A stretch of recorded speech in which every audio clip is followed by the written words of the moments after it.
Vamos continuar nosso conteúdo?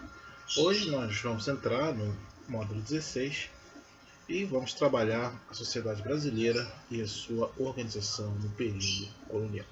Lembrando que no módulo anterior, 15, nós estudamos a questão da ocupação do Brasil e território colônia de Portugal.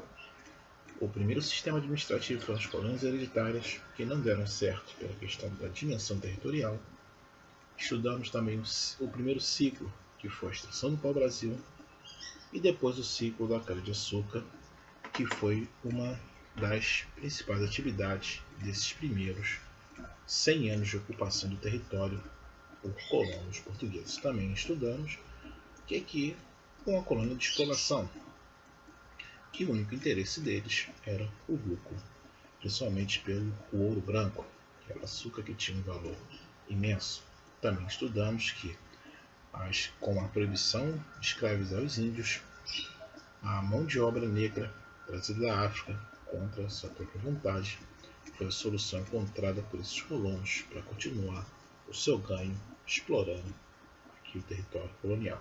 Da mesma forma que essa escravidão, que também estudamos, não foi inventada pelo europeu, só ocorria no continente africano e outras civilizações do mundo antigo, como a egípcia, a romana, os macedônios, gregos, algumas sociedades asiáticas também já tinham essa prática da escravidão e servidão. Bom, então a sociedade brasileira, nos primeiros anos, no início colonizatório, você tinha exclusivamente só homens. Bom, as mulheres elas só vão chegar a partir do século 16 por 15, 16 por 17, aonde esses colonos irão trazer suas famílias e vão construir famílias aqui no território brasileiro, tá? Lembrando, diferente dos espanhóis, os portugueses não chamavam eles de crioulos, tá? Essa dominação de crioulos só veio só do reino da Espanha. Bom, então não existiam crioulos, apesar que eram filhos de colonos que nasceram aqui no Brasil e não em Portugal. O governo português não usava esse termo, e isso também vai influenciar diretamente, vocês vão ver mais à frente no 8º ano, a questão da independência do Brasil, pela luta da independência de Portugal. Bom, então houve uma grande diferença da dependência das colônias espanholas, das colônias portuguesas, mas isso é um assunto para o próximo ano que vem. Então essa sociedade brasileira é uma sociedade patriarcal. Essa sociedade patriarcal é aquela sociedade em que o homem é um chefe. Nós já vimos isso ano passado, quando estudamos as sociedades hebraicas, sociedade fenícia, sociedade romana, egípcia, mesopotâmica, em que o chefe, por ser um sistema patriarcal, era o homem. Tá?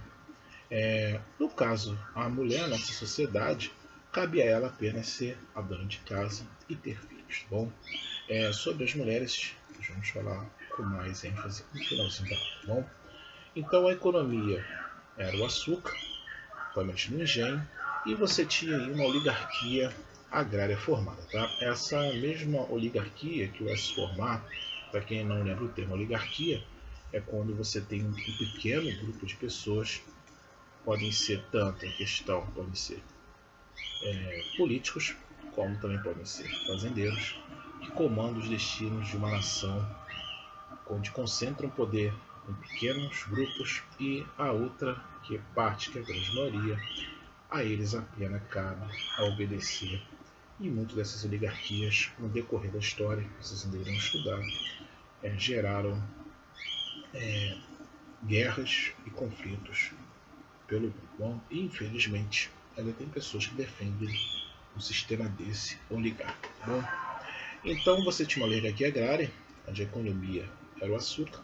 Você tinha um sistema patriarcal em que o homem era o chefe e a mulher simplesmente só tinha a função de cuidar de casa. Bom, abaixo da sociedade você tinha os escravos, que eram os negros, que vinham diretamente da África, em condições subhumanas, que nós vimos também nos navios tumbeiros. E você também tinha os negros da terra. Para quem não lembra quem eram os negros da terra, era como se chamava os índios, tá? E é claro que esses índios eles foram protegidos pelos jesuítas, que a eles foi dado a função de converter esses índios ao cristianismo, já que a própria Igreja Católica falava que a alma indígena poderia ser salva, mas a alma negra não. Bom, da mesma forma, temos que entender o interesse econômico nesse meio todo, tá? Então você vai ter uma sociedade formada por brancos, que vão ser os chefes dos engenhos, do sistema de produção. Você vai ter uma sociedade formada por índios, negros da terra. Você vai ter uma sociedade composta por negros. E nessas três camadas de sociedade, você também vai ter a questão das mulheres, que nós vamos ver mais um pouco à frente. Bom, começou a se criar as primeiras aldeias, ou o que nós chamamos de aldeamentos. Algumas dessas aldeias se tornaram futuramente cidades, como Rio, São Paulo, as aldeias mais do nordeste do Brasil. E nessas cidades começaram a viver pessoas que vieram de Portugal ou são filhos daqueles primeiros colonos. Nós já damos um salto na história do Brasil de quase 100 anos. Então vocês vão ter artesãos, comerciantes, alfaiates, carpinteiros. As cidades tinham sua vida própria, separada da questão da agricultura. Tá? Só para vocês terem de noção de Brasil, acredita-se que no século XVI e XVII não tinha nem mal 500 mil pessoas nesse território. Bom, é difícil você chegar a uma conclusão exata de números, já que registros naquela época muitos se perderam e você também tinha a questão da chegada de pessoas sem registro nenhum. Tá? Muita gente de Portugal veio para o Brasil à procura de novas oportunidades. Isso vai acontecer somente mais à frente com o ciclo do ouro, e também fugindo da Santa Inquisição da Igreja Católica. Para quem não lembra, os protestantes, os cristãos novos convertidos, e você também vai ter a questão de presos que fugiam para o Brasil, ou que deviam à justiça, ou deviam alguém, e quando chegava nessa imensidão de terra, aonde Portugal dá mais de 10, 20 vezes, muito mais do que isso, sumia-se, como se falava antigamente, no meio do mato, e ninguém via. Bom, então você vai ter essa economia, atenção, principalmente a questão dos escravos, que você vai ter uma divisão de tarefas de escravos aqui. Então, quando aquele escravo chega aqui no Brasil, aproximadamente quase 5 milhões, teve durante muito tempo uma discussão que não chegou a 1, 2, mas as mais atuais, 5 milhões de negros, almas, vieram para o Brasil. 30% deles morreram somente na travessia, e no decorrer desses mais de 100 anos de escravidão, que só terminou em 1888, você teve aproximadamente pelo menos 30% dessas vidas, mais 30% ou 40% dessas vidas ceifadas no trabalho, na questão da agricultura, que vai ser inicialmente a cana-de-açúcar, futuramente a agropecuária, e também a questão de disputas e revoltas. Então esse escravo vinha aquele que trabalhava na agricultura, era esse que tinha a vida mais dura e levando de uma forma técnica, já que naquela época eles eram considerados propriedades e objetos que custava dinheiro. Um escravo desse via no máximo em média 7 anos. Tá? Então se você comprasse um escravo naquela época, pelo menos 5 anos era o suficiente para pagar aquele investimento, e se ele sobrevivesse mais 2 anos, que chegaria aos 7, era lucro para esse dono de fazenda ou qualquer outra atividade que se utilizava a mão de obra do escravo. Bom, outra questão dos escravos, você vai ter aquele escravo doméstico, aquele que vivia na cidade. Geralmente, essa divisão se dava muito quando se chegava no porto. Aquele escravo, por exemplo, tinha maior facilidade de se aprender o português, que não era chamado de boçal. Bom, boçal é um termo usado para aqueles que não falam a língua portuguesa, termo usado por Portugal durante muito tempo. Hoje mudou um pouco o significado da palavra boçal. Né? Esse escravo doméstico ele trabalhava nas casas, nas grandes cidades. Grande cidade, entre aspas. Né? Para vocês terem ideia, o Rio de Janeiro, até o século XIX, não passava-se de 50 mil pessoas. E quase a grande maioria dessas pessoas eram de negros. E muitos desses escravos domésticos já eram até libertos. Né? Então esse escravo de ganho, como era chamado, trabalhava nos centros urbanos, faziam atividades tanto de limpeza, transporte de materiais. Você tinha também transporte da questão sanitária, já que, por exemplo, aqui no Rio de Janeiro você não tinha o esgotamento, até hoje não tem, né? Onde ele pegava aquelas latrinas, levava isso até a Praça 15 e despejava no mar. E por isso você ganhava seu conto de réis. E esse salário que você vai ter, que esse escravo de ganho, vai ser fundamental porque muitos deles conseguiram comprar a sua liberdade, que era a famosa Carta de Alforria. Né? Então aqui no Brasil você vai ter uma miscigenação de índios, brancos e negros. Né? São a base que compõe hoje a sociedade brasileira. E só que um detalhe genético, mais de 90% da sociedade brasileira tem sangue indígena, tá? Inclusive eu aqui que sou bisneto de índio. Bom, então você vai ter essa sociedade formada e você começa um processo que nós chamamos de miscigenação, que é a mistura desses grupos étnicos. Então tivemos 3 divisões. Tivemos os mulatos, que eram pessoas que tinham filhos entre brancos e negros, o caboclo, o mameluco, bom, um termo também usado muito, que era entre brancos e índios, e o cafusos, que é entre índios e brancos. Bom, essa miscigenação vai se iniciar e hoje nós temos esse enriquecimento, essa cultura tão rica, tanto ato de costumes e essa miscigenação das etnias aqui no Brasil. Bom, é claro que temos que entender que muitas dessas relações, a gente vai ver mais um pouquinho à frente também, vai se dar muito também por violências, tá? Por questão de até abusos sexuais, como o próprio livro fala. Bom, mas a gente vai tratar isso com mais ênfase na última parte, que a gente vai trabalhar a questão da mulher na sociedade naquele período e hoje a importância dela. Bom, então você tinha esse processo de miscigenação, só que você tinha um pequeno problema nessa questão. A igreja, de certa forma, ela não autorizava casamentos entre esses grupos étnicos. A gente vai ver um pouquinho mais à frente, tá? Então você vai ter essa escravidão. E uma forma de resistência à escravidão são os quilombos. Né? Entre os mais famosos, você tem o quilombo dos Palmares, que foi na Serra da Barriga, onde hoje seria o estado Pernambuco, Bahia. Mas tem uma coisa que, história, que já cansei de falar para vocês, não é uma ciência exata, ela pode mudar com o passar do tempo, através do estudo. Já se sabe hoje que esse quilombo de Palmares ele não era tão isolado como se pregava muito tempo atrás. Né? Ele tinha relações comerciais com as cidades ali em volta e viveu durante muito tempo pacificamente com esses comerciantes, porque você tinha uma troca de comércio entre Palmares e cidades em volta.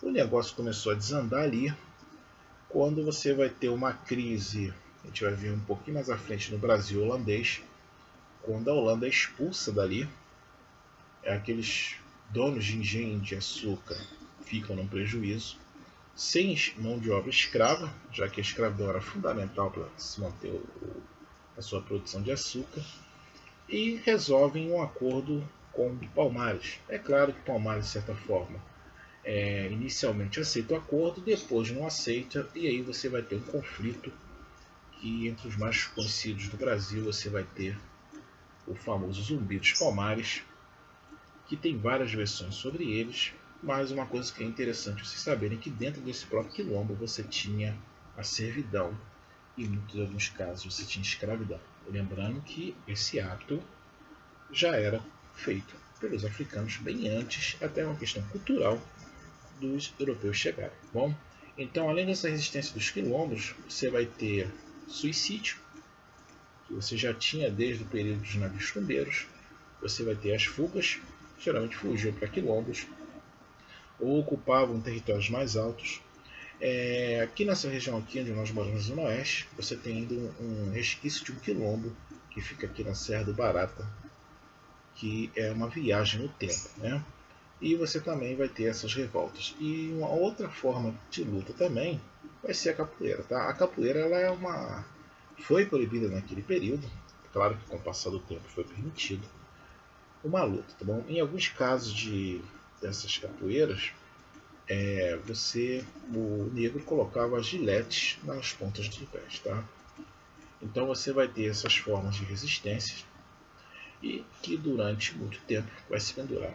Para vocês terem ideia, até mesmo após o fim da escravidão, em 1868, ainda foram encontrados alguns quilombos, claro que eu falo colombo, mas desculpem, alguns quilombos que só foram saber da notícia 20 anos depois que a escravidão tinha acabado, que a monarquia tinha dado seu fim e teríamos início a um novo sistema que é a república que é vigorante até hoje. Tá bom?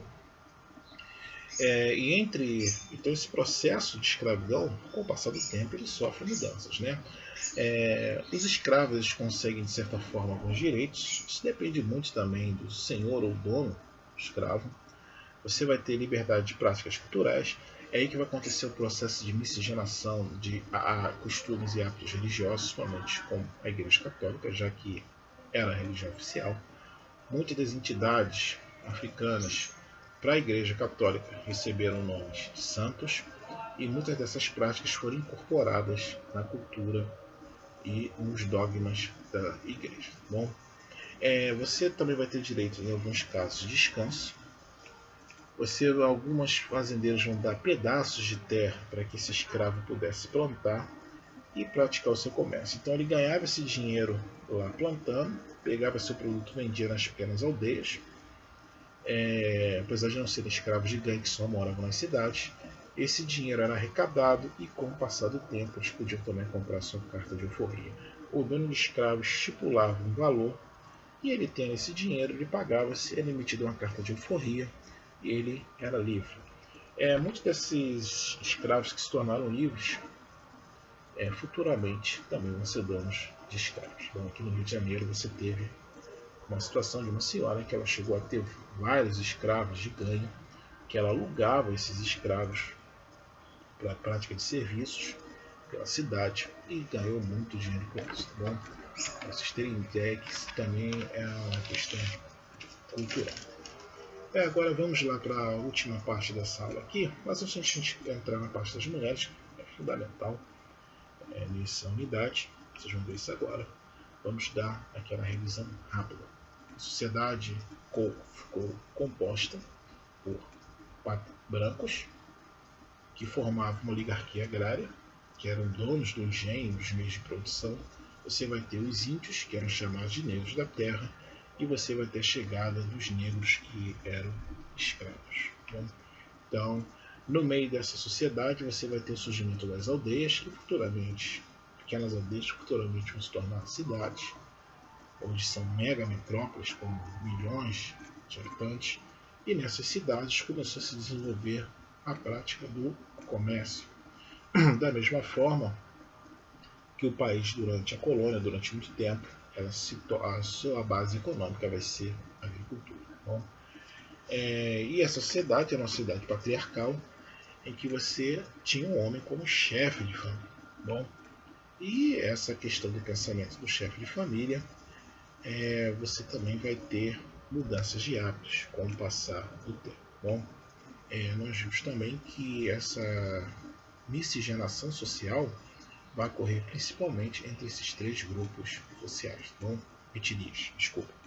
Se vocês me perguntarem o que vai acontecer no século XIX e XX, você já vai ter um outro processo de miscigenação, quando chegarem asiáticos, chegarem pessoas mais do leste europeu, um processo migratório, já que muitos desses fazendeiros no século XIX vão tentar substituir a mão de obra escrava pela mão de obra livre. Bom, teve casos até que o Brasil pagou passagem de navio para esses imigrantes chegarem aqui, e quando chegaram aqui perceberam que, na verdade, se tornariam os novos escravos. Mas isso é história lá para o 8º ano. No caso aqui, da questão das mulheres na sociedade, como você tinha uma sociedade patriarcal, em que a mulher, a função dela, isso independente na questão etnia branca, da indígena, da negra, a função cuidar da casa e da família. Bom,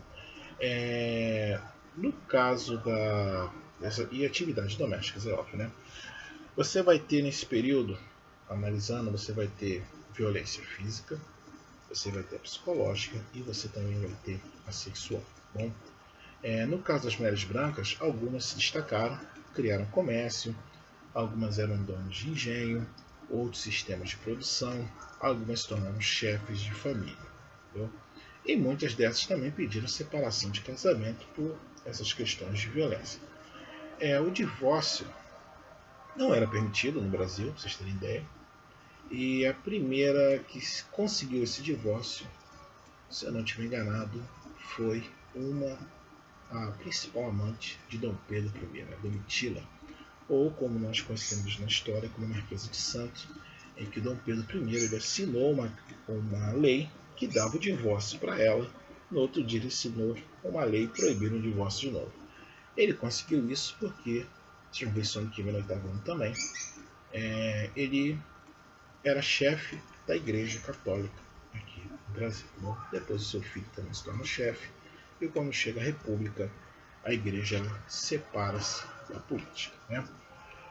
O segundo caso na história do Brasil, já República, em que você vai ter essa separação, vai ser quando o presidente Getúlio Vargas, atendendo um pedido de uma amiga pessoal, ele muda a Constituição brasileira. Você não falou que ela separou a igreja da política? Ele muda uma lei por um dia também. A amiga dele se separa e no outro dia ele volta com a lei anterior. Tá? Hoje em dia, claro, você pode ter separação civil, a religiosa, para aqueles que são católicos, só se casa uma única vez na igreja. Tá? Se você quiser casar novamente na igreja católica, você não pode. Bom, já o casamento civil, uma outra conquista também, principalmente essas mulheres que sofreram esses tipos de abusos desde aquele período lá atrás, que infelizmente a continuidade no século XX e também no século XXI. O direito de divórcio se deu na década de 70 por um voto e uma lei do senador. Bom, então hoje você tem um casamento civil e religioso. O civil,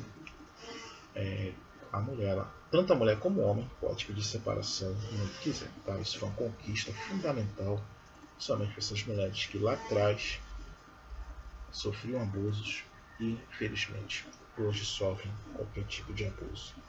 Bom, outra questão também que se aborda na sociedade brasileira, a participação dessas mulheres, quando se chega na parte negra e indígena, a coisa era mais complicada. Né? Negra, escravo de ganho ou escravo na questão do campo. E no caso indígena, foram os dois grupos que mais sofreram esse tipo de abuso. Bom, e para vocês terem ideia, muitos desses filhos, filhos com brancos, não foram registrados pela igreja. Inicialmente a igreja ela condenava o casamento entre brancos com negros, brancos com negros. Ou seja, essa relação interracial. Segundo a igreja, abre aspas, tá aqui na minha colinha aqui embaixo aqui, né? Evitar a miscigenação social das mulheres negras e indígenas. Isso evitaria que a sociedade se tornasse marginalizada. Então, isso era um pensamento da igreja do século XVI e com o passar do tempo sofreu transformações, e isso diz que é odioso, mas era o que eles pregavam naquele período para tentar proibir o casamento. É claro, o casamento não existia de forma oficial, mas por fora você tinha já a questão do que seria hoje uma união estável. Né? E entre o decorrer da história brasileira, do Brasil Colônia e do Brasil República, existiram mulheres magníficas que contribuíram, que quebraram paradigmas de uma sociedade lá atrás patriarcal, que hoje nós conhecemos muito bem como uma sociedade machista. Bom, você teve várias incontáveis, e agora está sendo levantado um estudo de uma possível primeira advogada mulher no Brasil, negra. Por que isso? Quando aquele escravo lá atrás ele se via se maltratado, ele tinha o direito de abrir uma queixa contra o seu dono, que era analisado, né? Então você já tem o surgimento já de negros, somente essa senhora que está sendo feito um estudo levantando sobre se vão dar a ela, com certeza ela deve ganhar o título, eu já li alguma documentação sobre ela, como ela monta a sua defesa de forma técnica. Isso é uma coisa que era quase impensável, né?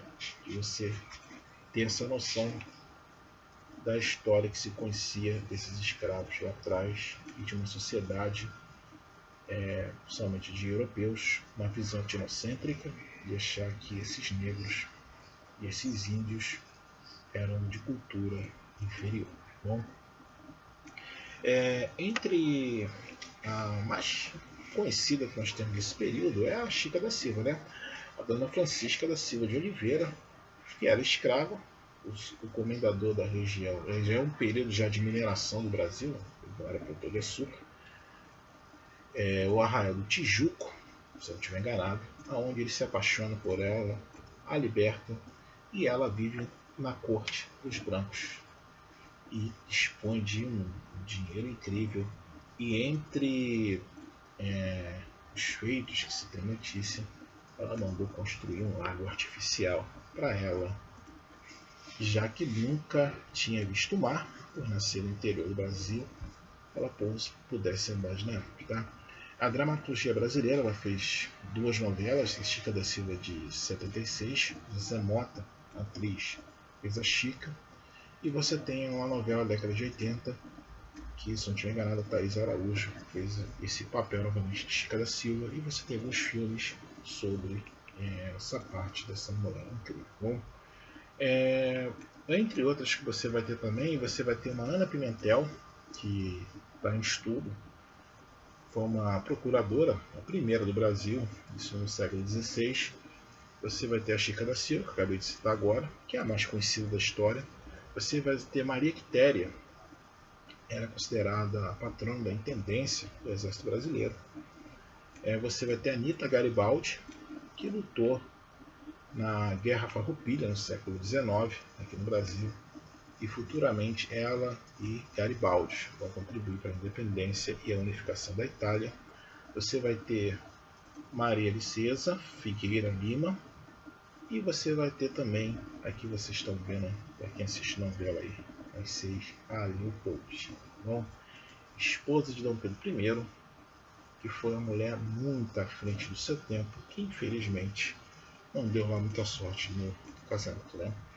Eu quero que vocês entendam que a Leopoldina, terem noção da importância dessa mulher na sociedade, já não era um Brasil colônia, sim um Brasil já considerado como Estado independente.